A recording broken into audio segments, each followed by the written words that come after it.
Well, good morning, Eden.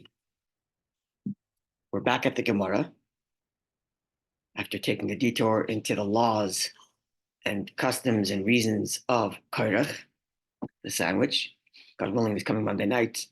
We're going to elaborate further, unpack it more, and really get the beauty of the Alter Rebbe and the Rebbe's position, which we learned already. But we're going to get some more background on that, God willing. But for now, we're back to the Gemara.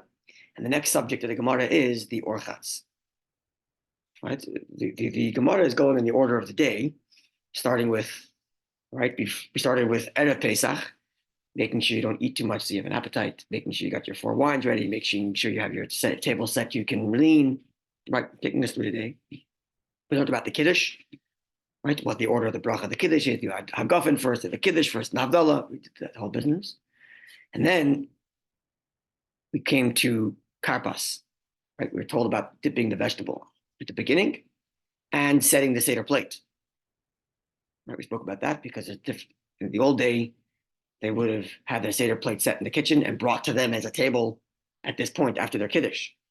Right? So that would be setting the table. And then the first thing is to dip the vegetable,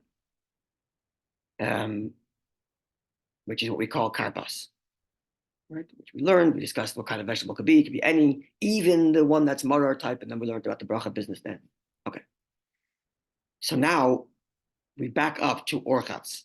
Our order, as we know it, is kadesh, orchatz, karpas.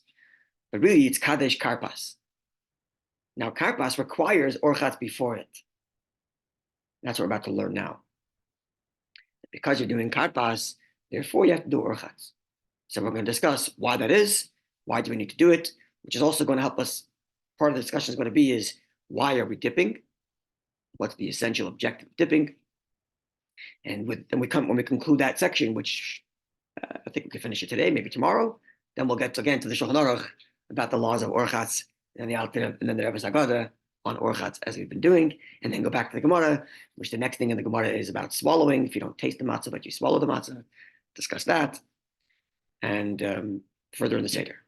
So that's where we are, yeah? So it's Kuf Tez Vav Mud Aleph, 115a. It's second to last line at the bottom of the page. Kuf Tes Vav Aleph. So that's Kuf Tes Vav Beis, and that is Kuf Tes Vav Aleph. Second to last line, middle of the line, it says Omar Rabbi Eliezer. Yeah.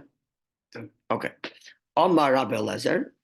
Rabbi Eliezer said, Omar Rabbi Oishia, in the name of Rabbi Oishia.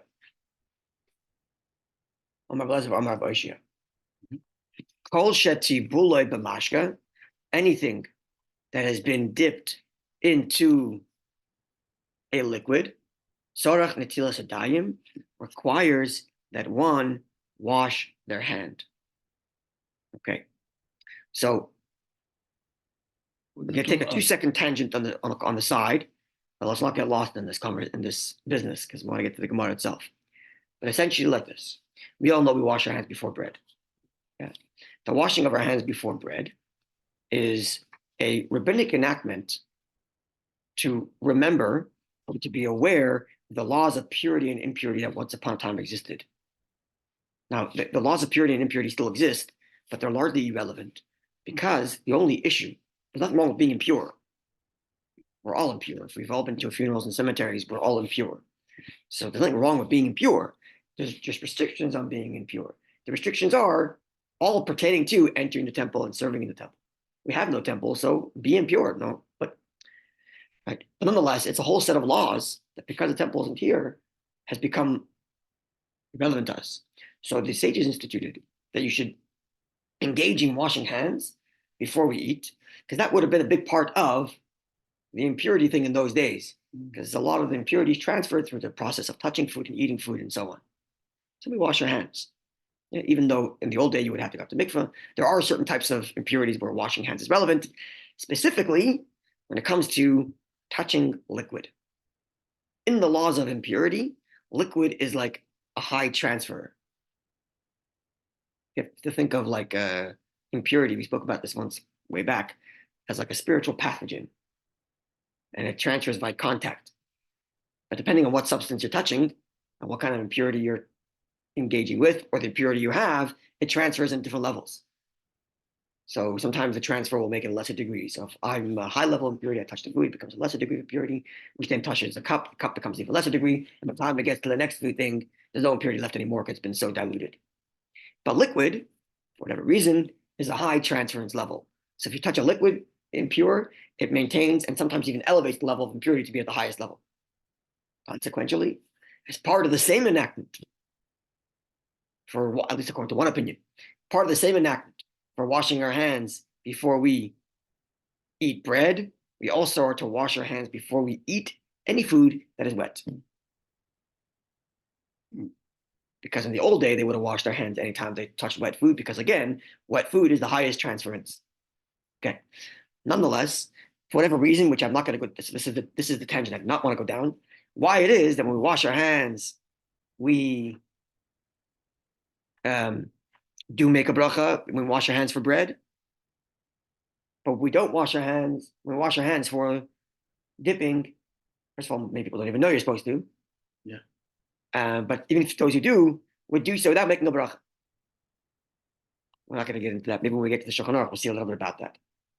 Moreover, there's actually an opinion that comments on the Haggadah that comments on the laws of dipping by the Seder, that the very fact that the washing hands without a bracha at the Seder is part of raising the child's curiosity. Why are we washing our hands? Well, really, why should we be raising any curiosity? You're always supposed to wash your hands when you dip. But from the fact that it raises curiosity is indication that maybe we're not required to wash every time, right? So it comes to the question of dispute, and whenever there's a question of dispute, we don't make a bracha. So because there's a dispute about whether or not you're supposed to wash your hands when you dip, when you have something wet, therefore we don't make a bracha. But all agree you're supposed to wash your hands before you bread, so we make a bracha. That's the bottom line. But nonetheless, the halacha still remains that before one eats something that will make their hands wet, they're supposed to wash their hands. Therefore, you're about to dip the karpas in the salt water, you got to wash your hands because you're going to eat a wet food. Mm-hmm.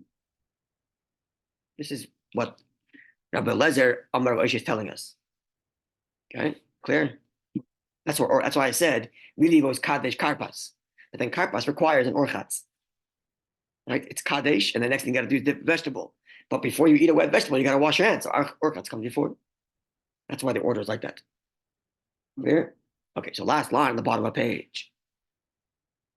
Amar Papa says, Shema Mina, the fact that we're told that you have to wash your hands before this dipping business, that teaches you that hai chasa, this lettuce or the maror, the vegetable, whatever it is, we're going to get to in a second, sarich requires the shkui b'charosis, must be completely dipped into the charosis. Because otherwise, why is your finger getting wet? If you're only just dipping the edge, then your finger's not getting wet. There's no reason to wash. If we're being told you need to wash because of the dipping, that implies that you're really dipping it. Yeah? Why would you be dipping it so deeply? Why it's so important. Okay, you know that we don't do that, right? We only dip a drop. But remember that what we do is derived from what we're doing here. So this is like a principle, a rule in the class. You can't ask questions on the Gemara based on what we do. Mm-hmm. We do it from the conclusions of the Gemara, so we have to wait till the conclusion. Yeah. Okay. So what you mean at this point, at least, considering that we're washing our hands, we're just told to wash your hands before you dip because your hands are going to get wet. That means you really got to dip it in. You got to like put it all the way in. Now, why would you do that? Mishum kappa. Because of something called kappa. There's a dispute as to what kappa is basically, but kappa is some element within the lettuce / maror that will cause you harm physically. It's either, as Rashbam puts it, a kind of poison that exists in the bitterness. You're talking about the old day before we had pesticides and before we had all these kinds of sprays against toxicity, against toxicness. So these bitter herbs will have contained, the bitter is like so strong it would have contained some sort of poison, and the dipping into the charosis will like offset it. Yeah. And Rashbam says the same way we do with onions. It seems like back in the old day, eating onions just alone was dangerous. They have to dip into oil or something to offset the sharpness, which could be some sort of a sharpness borderline poison that would hurt the person. One opinion. Another opinion, Rabbi Hananel says that kappa is actually a worm. It's like it's this tiny worm that lives in these herbs that can cause a person harm. And dipping it into the harisis kills it off. Right? So again, both today, none of these things really matter because we have pesticides and sprays and all these things that get rid of any stuff anyway. Okay. But nonetheless, the point here being from the fact that we're told to wash our hands before we dip implies it's got to be a proper dipping. And therefore, you got to really get in there. That's what the Gemara concludes. Because if we are told that you don't need to dip it all the way, why should I be required to wash my hands? We're up here. Yeah. Why would I need to wash my hands? The only reason for you to tell me to wash my hands is because it might get wet, which means I really need to dip it. I haven't touched it. I haven't touched any liquid. Why would I be told to wash my hands? Therefore, I must conclude that I really got to dip it deeply. And the fact that you just told me that I should wash my hands before. Clear? Yeah, clear so far? Yeah? Yeah, this is a point, maybe it's not for this class, but you're washing your hands so as not to contract something that's in liquid. You're washing your hands because liquid is a high transference of impurity. And therefore you would wash. You wash your hands are now quote unquote clean, and you're touching this dirty liquid. Yeah. Your hands are dirty again. No, you mean impure liquid. No, it's not physical. Impure, yeah. So the problem is actually I think the problem is the other way. That if I'm impure, right, and that thing is wet, okay, so then I touch it and I transfer to it. Okay. And then actually it could transfer back to me on a higher level than I was before because of the liquid element. Because the liquid can like raise it up. Yeah. So when I wash my hands, I prevent the transference that might go from me toward the food and then back to me. And now the liquid can step it up and transfer and back to me. Correct. That's right. So if you learn Rambam, you know that liquid raises the level sometimes, right? Yeah. Okay. Yeah, that's correct. Good point. Okay, so now what are we at? If you're told you have to wash your hands before you dip, it means you really got to dip to a point to get your fingers wet. Okay. Says the Gemara, no. Dilma actually maybe. In reality, I can tell you, I don't need to dip it all the way. Now the kappa, this issue of kappa, which is either the worm or the poison, is offset or dies as a result of the smell of the dip. It doesn't have to be dipped all the way. So why would I need to wash my hands? If that's the case, if I don't have to dip it all the way, which is how we do it, right? We dip it, but not all the way to the point that our fingers are wet necessarily. Says, Dilma mashkale. The reason why we're told you to wash your hands is because you actually might get your fingers wet by dipping it all the way, not because you have to. There's a good chance. That's right. So the Gemara first suggests, you told me to wash my hands. That means I got to dip it all the way to the point that my fingers are wet. To which the Gemara says, it's not an absolute that you're going to get your fingers wet.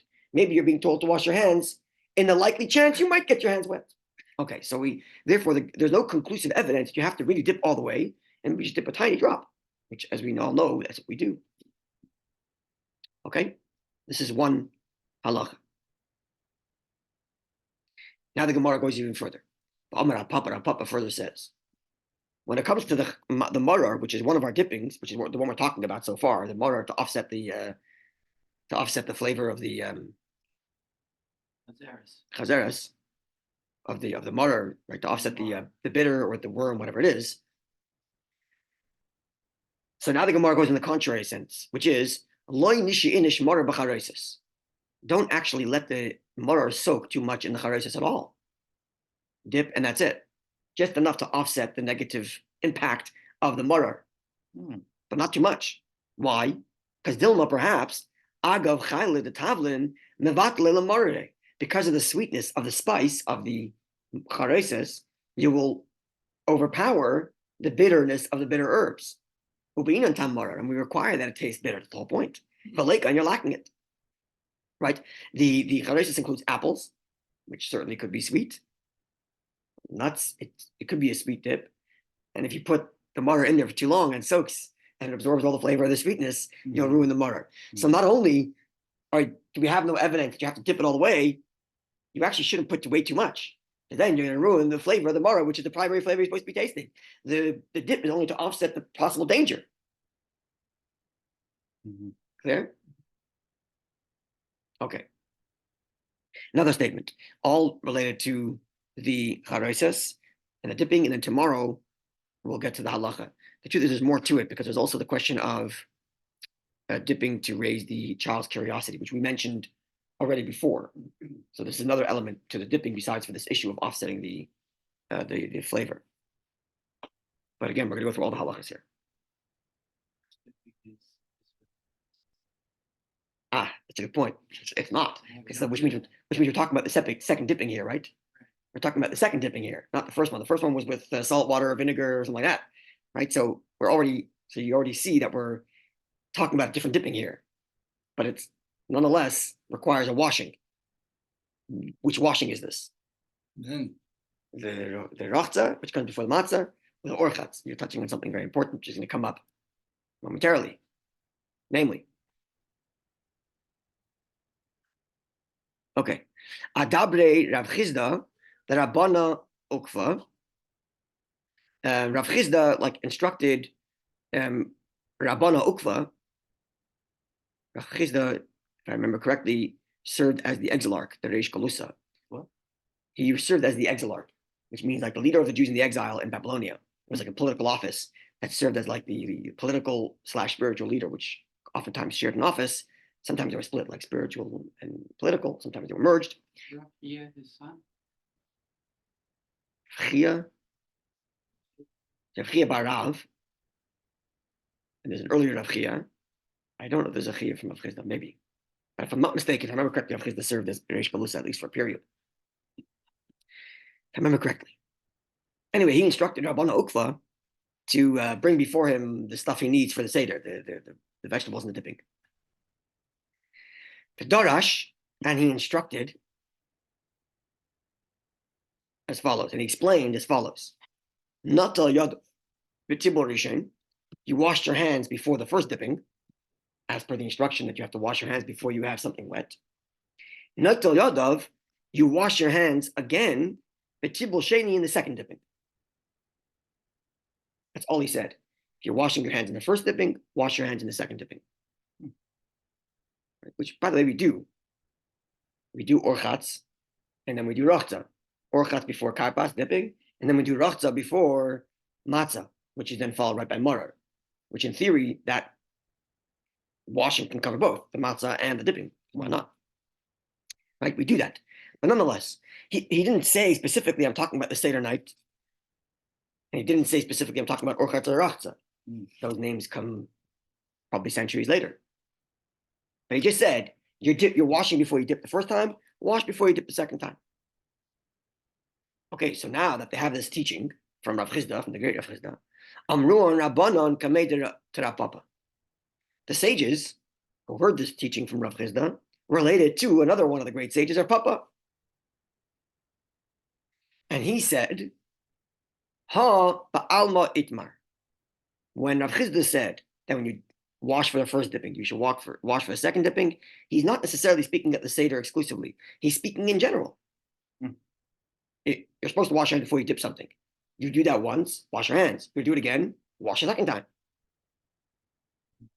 Now, not only that, he'll actually say that by the Seder night, you don't have to wash your hands twice.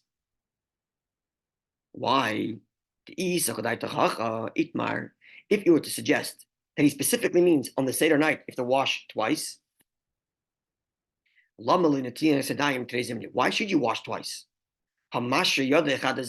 You already washed your hands once. What's the point he's making? You wash your hands, you're washing it to make sure you don't come in contact with impurity, right?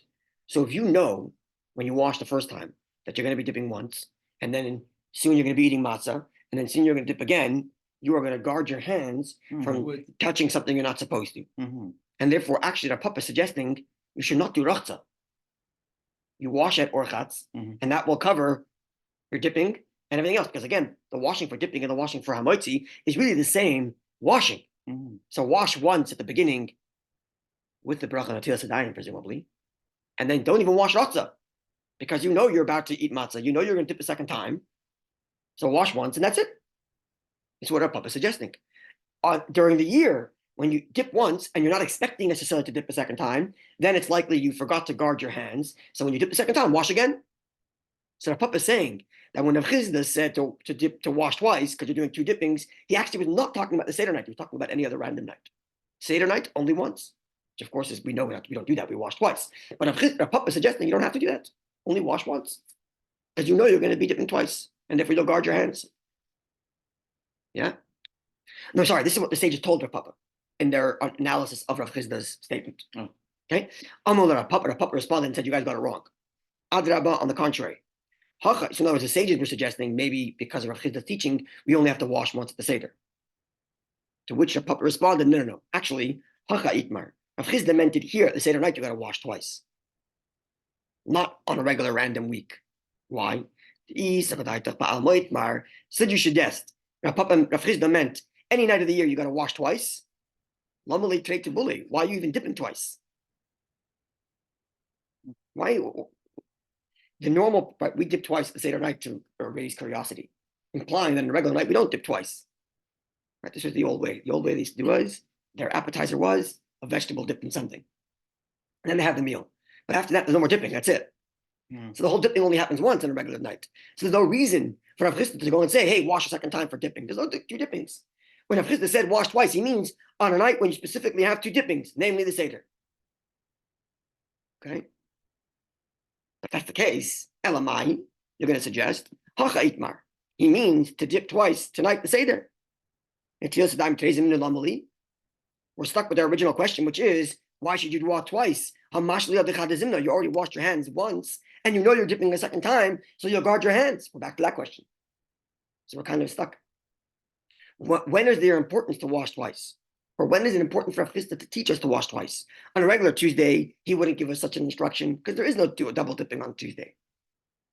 On the Seder night, there's two dippings, yes, but seemingly only one washing is enough because I know I'm going to be dipping again later, so I can guard my hands. If you put the gloves, you hold it. In theory, yes. In theory, yes. Amri, so they explain like this. Kiven de boy lemeimar agadata v'halila.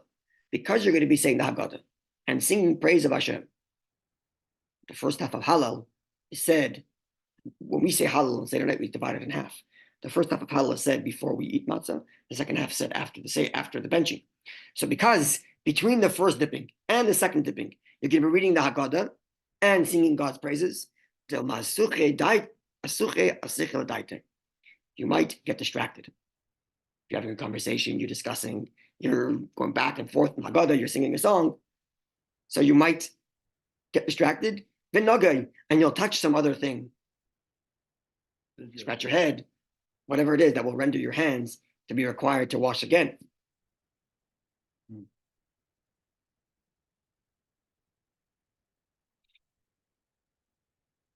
So therefore, Rav Chizda therefore has to say, make sure you wash twice.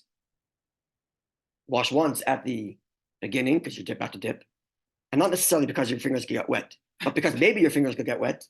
And then the second time you're going to wash because A, you're about to eat matzah, and B, you're going to dip as well the marar, which again might get your fingers wet. Consequently, this is the end halacha. Of course, we wash twice. Right now, because the first time is only in doubt. First of all, every time you eat wet liquid is to begin with a doubt because maybe there's an opinion which says you don't need to wash at all. But moreover, here it's a doubt because we're not guaranteed your fingers will get wet. Maybe your fingers get wet. And if when you wash your hands, then no bracha, which is why orchatz is without a bracha on a tilas yadayim. But the second washing before the hamaitzi, where you're definitely required to wash because you're about to eat bread, matzah bread, hamaitzi, and you're going to dip again, then there is a bracha by rachza.